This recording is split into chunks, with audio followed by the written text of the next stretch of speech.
Within the last 500 years, there have been many key historical events for humans. History has gone through the Renaissance era, Europe colonized the world, microscopes and telescopes were invented, the world map was created, the scientific revolution, Charles Darwin, and the Industrial Revolution all occurred. Steam engines, electricity, photography, modern medicine, vaccine, computers, and AI were created. 2 world wars and countless other genocides have occurred. Space travel, lasers, the H-bomb, birth control, self-driving cars, skyscrapers, capitalism, and most things that shape our current lives have happened within the last 500 years. Now, what if I told you some mollusks have been alive through all of it? Specifically, Ming, the bivalve mollusk, who was dated to be 507 years old and was accidentally killed by scientists. In this podcast, our group of Cyan, Brady, Abby, Sophia, and Sarah will teach you a little bit about bivalves and an interesting study pertaining to them. Bivalves are filter-feeding, soft-bodied marine animals that stem from the phylum Mollusca.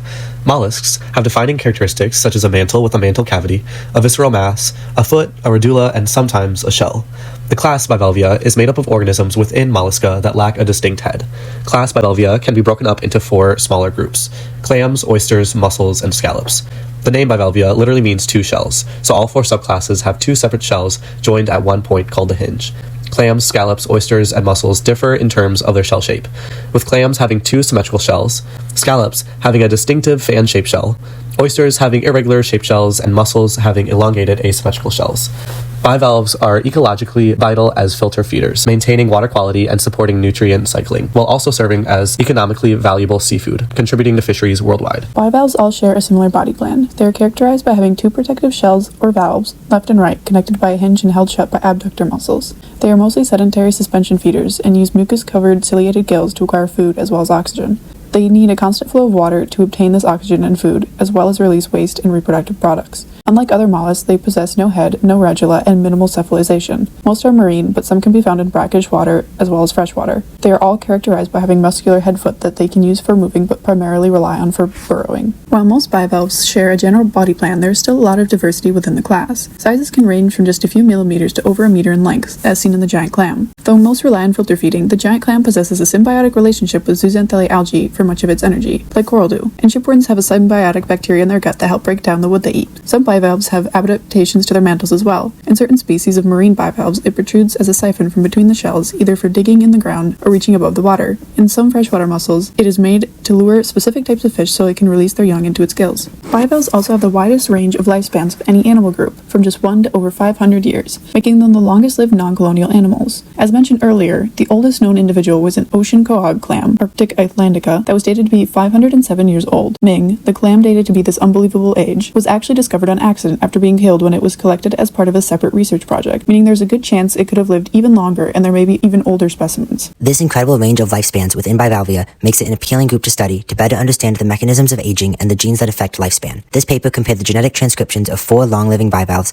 to each other to identify genes and pathways of interest when it comes to longevity. On the left of this figure is a species list containing the bivalves looked at in this study, with the long-lived bivalves being bolded and starred. The researchers looked for evidence of convergent evolution among the genetic transcriptions of the bivalves using various methods. Any genes found to be significant may be involved in longevity. The right of this figure shows how researchers identified which genes were significant. The lines, symbols, and dark dots represent genes with convergent evolution and are present only in long-lived bivalves and absent in short-lived ones. If genes were found to be significant in both, they were excluded. The results with identification of 347 total convergent genes as significant to longevity in bivalves. 73 of those genes were already found to be related to longevity in previous research. The identified genes were found to be very interconnected, as shown in this figure. These connections occurred at a level much higher than expected by chance. Of 320 genes analyzed, 148 had at least one connection, with 47 of those genes having previously been associated with longevity. The study states that somatic cells cannot replicate indefinitely, and after a limited number of cell divisions, they lose their capability to divide, which results in senescence, which is the mechanism that prevents replication of damaged cells.